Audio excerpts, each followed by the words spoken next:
Paz do Senhor, hoje nós terminamos, se Deus quiser, esse estudo sobre a natureza de Deus, a sua essência e seus atributos. Eu quero, antes de começar, fazer uma oração, como sempre. Pai, em nome de Jesus, obrigado, Senhor, por mais uma semana que está começando. E obrigado, Pai, pelo nosso estudo. Obrigado pelos irmãos que estão nos assistindo. Eu peço que o Senhor nos abençoe, nos dê a tua graça, em nome de Jesus. Amém. Amém, irmãos? Então, hoje é a última parte, a quinta parte. Hoje nós vamos falar que o Espírito Santo também é reconhecido como Deus. Na palavra de Deus, na Bíblia, e em Atos capítulo 5 está escrito. Então Pedro disse: Ananias, por que você permitiu que Satanás enchesse o seu coração para que você mentisse ao Espírito Santo? Guarde isso, é importante. Então, Ananias mentiu ao Espírito Santo, não é verdade? Retendo parte do valor do campo. Esse episódio, todos devem conhecer, é que no início da igreja, os discípulos tinham tudo em comum. Então, aqueles que tinham bens, tinham patrimônio, eles vendiam seus bens e traziam dinheiro, que era para ajudar aqueles que não tinham nada, até mesmo por causa da perseguição do Império Romano, pessoas que tinham perdido tudo, que estavam passando necessidade. Então, eles vendiam, os irmãos vendiam e traziam para os apóstolos para que eles pudessem socorrer esses irmãos. Ananias e sua mulher resolveram vender uma propriedade e mentiram quando levaram esse dinheiro e apresentaram só uma parte do dinheiro e guardaram a outra parte. Mas mentiram, dizendo que estavam trazendo tudo que eles tinham conseguido com a venda daquele imóvel, daquela propriedade. Então Pedro fala para ele: Ananias, porque se você mentiu para o Espírito Santo, retendo parte do valor do campo, não é verdade que conservando a propriedade, ela não seria sua, Ananias? Você não era obrigado a vender nada, Mas deu porque você quis vender, e depois de vendida, o dinheiro também não é seu, não estaria em seu poder. Porque você decidiu fazer uma coisa dessas. E aí Pedro diz para Ananias: você não mentiu para os homens, mas para Deus. Mas ele não mentiu, não foi para o Espírito Santo? Pedro disse. Esta é uma das evidências da deidade do Espírito Santo. O Espírito Santo é Deus. Agora, nós queremos mostrar, eu quero mostrar para vocês alguns dos principais pensamentos divergentes, que acabaram por se transformar em doutrinas que são defendidas por alguns grupos. Então nós temos as teorias reprovadas. A primeira delas é o chamado triteísmo. Foi defendido lá no início por João Ascunates e João Filoponos. Eram dois estudiosos, dois teólogos, que defendiam essas ideias. Eles ensinavam que havia 3 deuses em vez de 3 pessoas na Trindade. O erro do triteísmo, eu creio, é que abandonaram o conceito de unidade existente entre a Trindade. Em segundo lugar, temos o sabelianismo, defendido por Sabélios, ou também conhecido por modalismo, e que nasceu lá no século II do nosso tempo. Ele foi defendido por Sabélios e era o oposto do triteísmo. Sabélio, e os seus seguidores, ensinavam que o Pai, o Filho e o Espírito Santo eram manifestações de um só Deus. Portanto, existia apenas um Deus, conhecido por três manifestações, né? Os modos como Deus se manifestou ou se manifestava seriam como três uniformes vestidos pelo único Deus.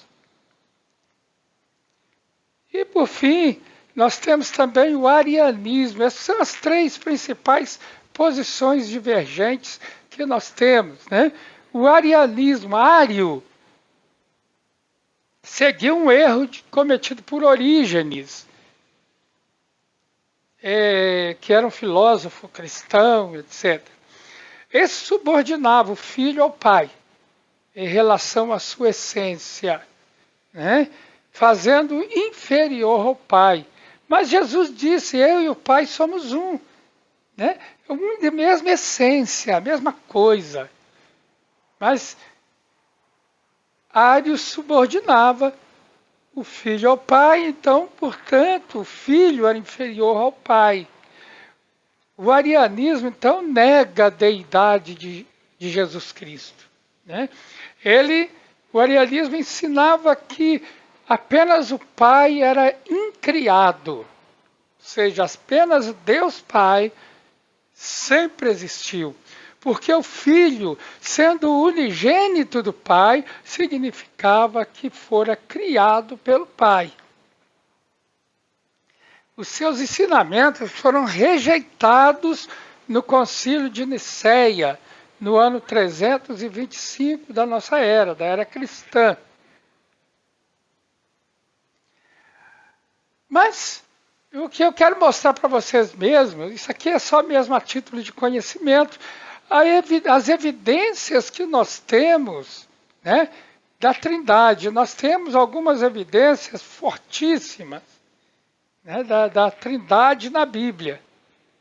Porque a palavra Trindade não está na Bíblia, como já foi dito, mas a doutrina está lá e foi sendo manifestada, revelada através dos tempos, através da Bíblia.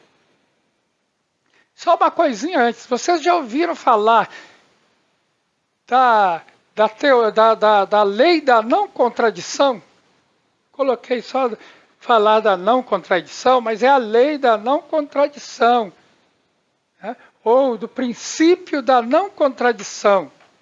É um enunciado filosófico, né?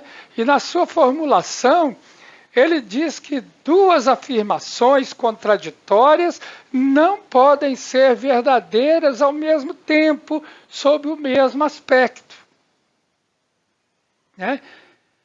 Ou seja, nada pode ser e não ser ao mesmo tempo. Qualquer coisa ou é ou não é, né? Nós temos aqui esta Bíblia. Ou ela é a Bíblia ou não é a Bíblia. Não dá para ser a Bíblia e não ser a Bíblia ao mesmo tempo. Essa TV, que eu uso como monitor, ela não pode ser uma TV e não ser uma TV ao mesmo tempo. Ou ela é uma TV ou ela não é uma TV. Entendeu? Então, nós temos então isso aqui, ó. Primeiro, a autoridade profética. Isaías, 6, de 1 a 10. Mostra então a autoridade profética do profeta Isaías, que eu quero ler, é importante que eu leia. Eu não coloquei as referências aqui no estudo, porque são 10 versículos e ia ocupar muito espaço.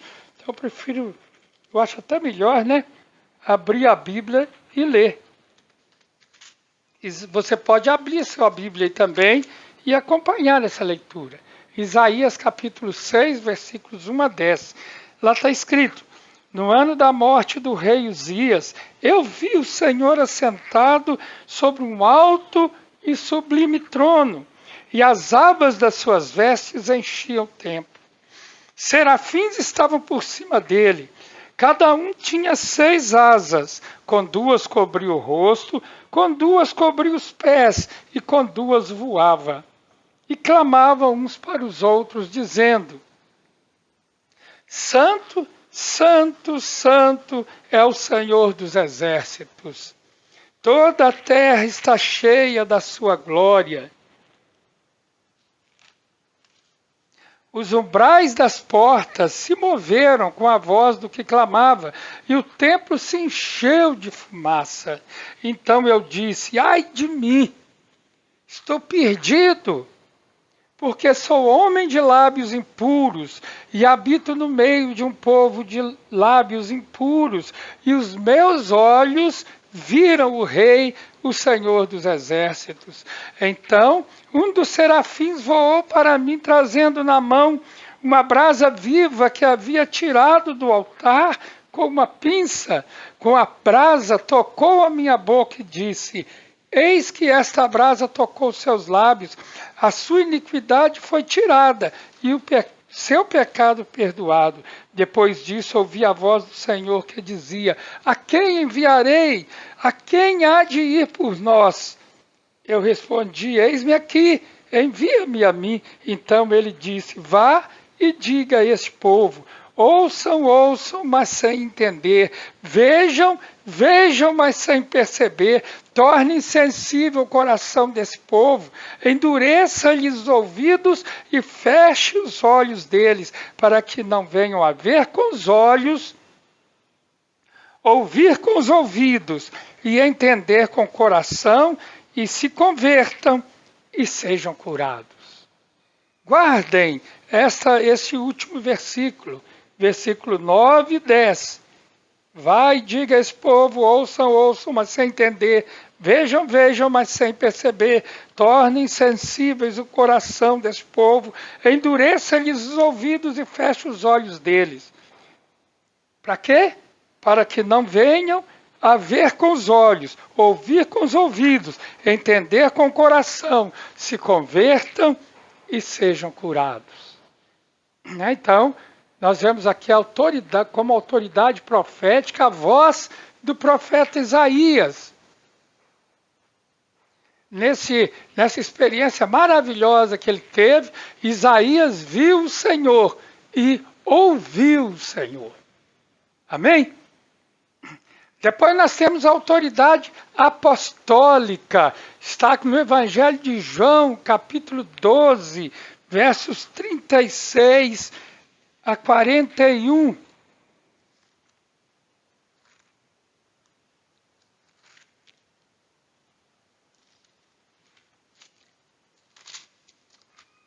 João, capítulo 12, versículos 36 até o 41. Está escrito assim: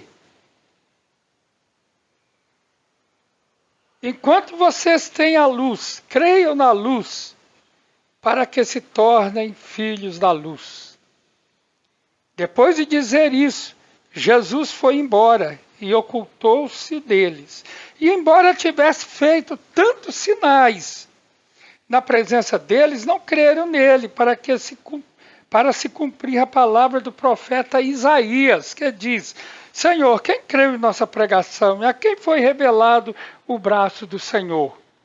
Por isso, não podiam crer, porque Isaías disse ainda: cegou os olhos deles, endureceu-lhes o coração, para que não vejam com os olhos, nem entendam com o coração, e se convertam, e sejam por mim curados. Isaías disse isso porque viu a glória dele e falou a respeito dele. Ou seja, Isaías viu o que está escrito aqui no Evangelho de João, né? Por isso, a autoridade apostólica de João. João diz que Isaías viu a glória de Jesus e falou a seu respeito. Mas lá em Isaías, Isaías viu a Deus. Aqui Isaías viu Jesus. Mas é a mesma passagem, a mesma referência. E por fim, nós temos então a autoridade canônica, né? A autoridade dos apóstolos. E lá em Atos capítulo 28, Atos dos Apóstolos, capítulo 28,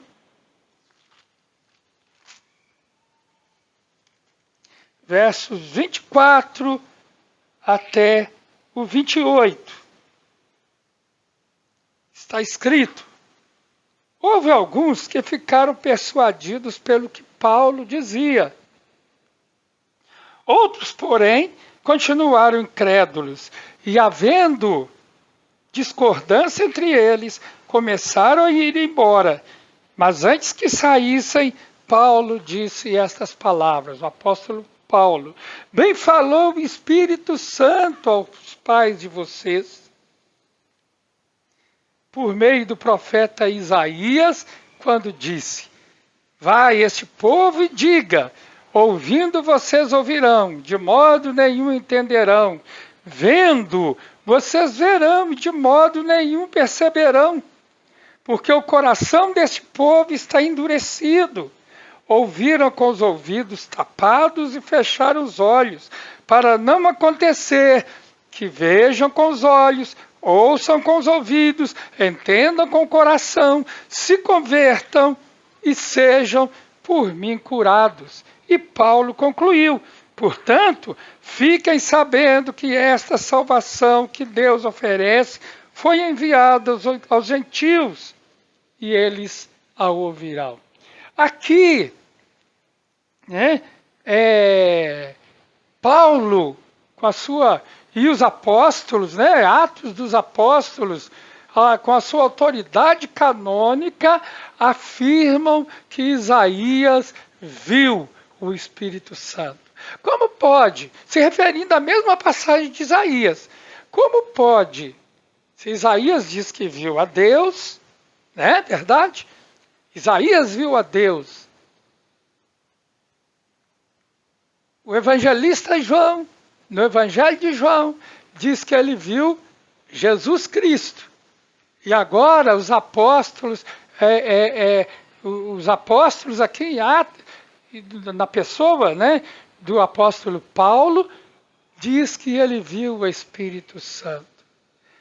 Essas três passagens, irmãos, são uma das mais fortes evidências da Trindade na Bíblia. Porque, voltando lá no início, né,